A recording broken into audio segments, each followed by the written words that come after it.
The following review is intended for entertainment purposes and targeted for adult fans of the series.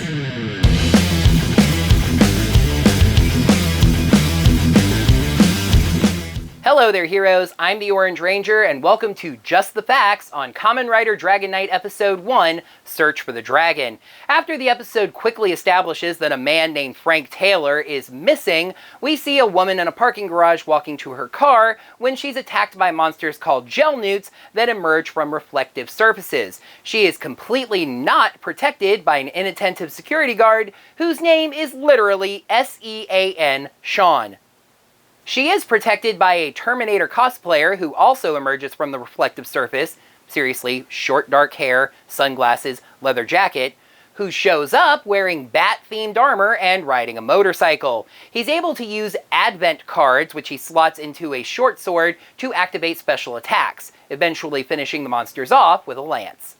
We then meet a man named Kit, who's turning 18 years old today, and is celebrating that in a police station. He's been accused of stealing from an auto parts store, which he denies, and thankfully they're not pressing charges anyway, but turning 18 today, he won't be protected anymore from any bad decisions, since he will no longer be a minor. We then follow him to his foster home, where we get it confirmed that his father is the missing person, and find out that his foster mom is kind of a B-word, having already packed him a backpack, moved another kid into his room, and basically saying, "You're 18 now," and kicking him out the door. Kit returns to his apartment, which is apparently above a sporting arena, remembering both of his parents, who are both gone because his dad is missing, and apparently his mom died sometime previously. He finds a strange deck of cards and keeps hearing his dad's voice, saying things like, "Remember the contract card," and "Search for the dragon." On the balcony, he's attacked by a large red mechanical dragon that we've seen following him in reflective surfaces, and he just manages to raise his arms and form a shield that deflects the dragon away. But then he starts seeing images of the dragon, various monsters, etc. Then we meet some side characters, an indie reporter named Maya that's tracking a missing persons epidemic that apparently the police and media are covering up, a guy named Trent that's helping her with that, Maya's Aunt Grace that runs the bookstore that they're all in, and Maya's best friend, I guess, a fashion-conscious girl named Lacey. Maya posts her stories to a website called wayabovetopsecret.com. Getting scooped on the website with another sighting of a masked vigilante, the bat armored dude from before, Maya heads out to get more information. Kit sees a man get grabbed by a spider creature through a reflective surface, though nobody else seems to notice, and then sees the grunts of the season, called gel newts, following Maya. He confronts them and tells her to get out of there, confusing her a lot because regular people cannot see creatures from the reflective surfaces. Eventually, she's taken through a mirror by one of the gel newts, but she's rescued by Bat Dude, who beats the grunts up, but then tries to take the deck off of Kit, saying that it belongs to him. He runs away after the guy discards his wallet, cluing Maya into who Kit is. Oh yeah, and the dude destroys her camera too. Dick move, man. When Kit hides, he sees the spider in another reflection, and then stumbles through a car trying to dodge its attack. In a transitional world seemingly behind the reflective surface, he gains a suit of blue dragon-themed armor with limited abilities. That guy transforms and heads through the reflections to where Kit is, using powerful attacks to defend him and then a powerful final vent to destroy the spider monster. Kit wants to know what's going on, but Bat Dude says they have to go, and then they're attacked by the large red mechanical dragon. And that is the end of the episode, so let's deal the cards.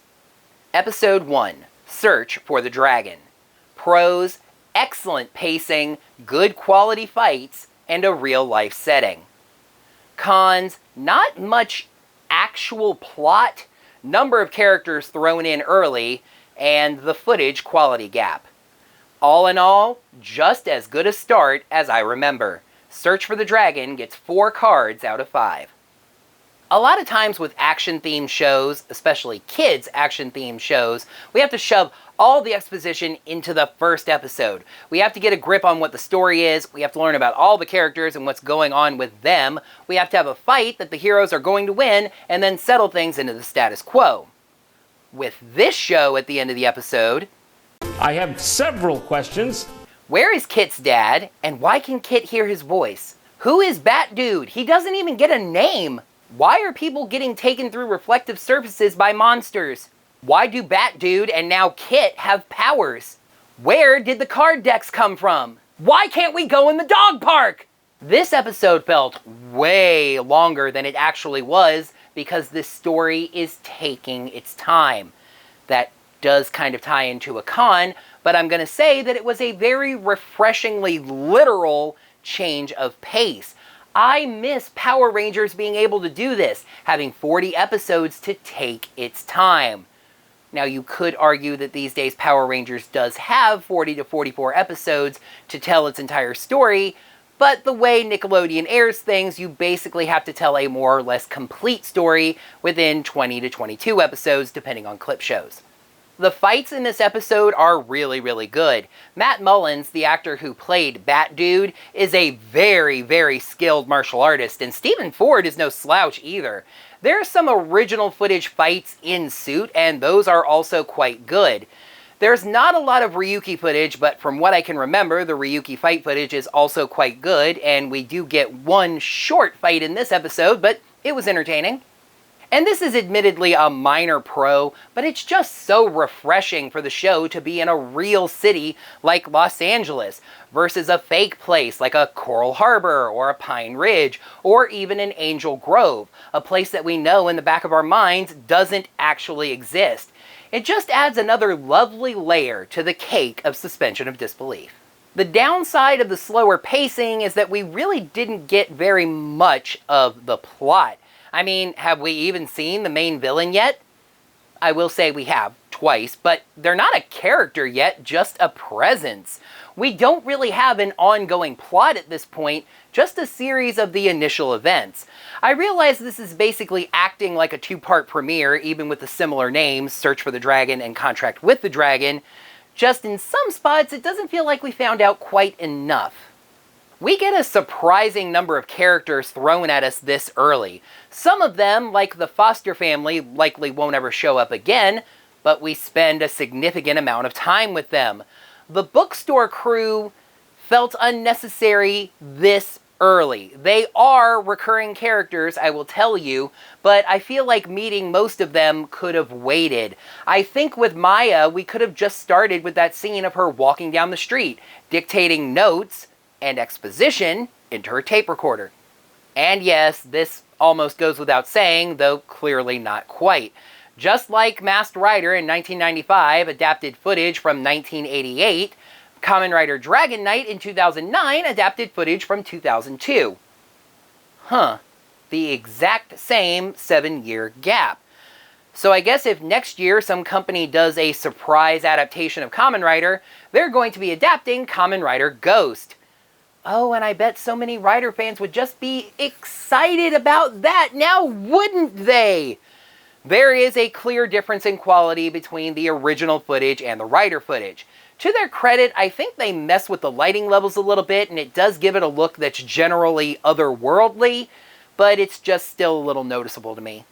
All in all, a great start. There's a real sense of mystery to everything, that slower pacing really serving the show here. It's kind of funny to think that in a show that features 3 episodes per rider that we're starting out this slowly. The characters have real-life problems, and the show doesn't shy away from things like police misunderstandings or a callous, uncaring foster care system. I am really looking forward to doing more of these reviews, like the second episode of Kamen Rider Dragon Knight, Contract with the Dragon. Kit and the mysterious Bat Hero escape the dragon, but get separated. Kit tries to transform again, but can't do so until he remembers the contract card. That's going to do it for my first Kamen Rider Dragon Knight episode review. Thank you, heroes, so much as always for watching. And really, I am not able to overstate just how excited I am to be starting this project. I've had this in the works for probably a year, if not 2. The idea started right around the same time of doing the Tattoo Teenage Alien Fighters reviews. It really picked up steam when I found out that these downloads would be available and were endorsed by the show's main actor. and I'm just really looking forward to sharing my thoughts on a good show with you. You get on my case for complaining about bad things in a show? Here is my opportunity to talk about something that I think is really, really, really, really, really good. Thank you so much for always as watching, like I said. Excuse me, the f did you just say? Now that this video is done, you can let me know what you thought of this review and of the episode itself down in the comments below. While you're down there, make sure you smack that thumbs up button to let me know that you enjoyed this video. And if you'd like any logo-themed merch from my channel, make sure you check out my Teespring to get wonderful t-shirts like this, and etc., etc. Until next time, heroes, may the power of the cards protect you.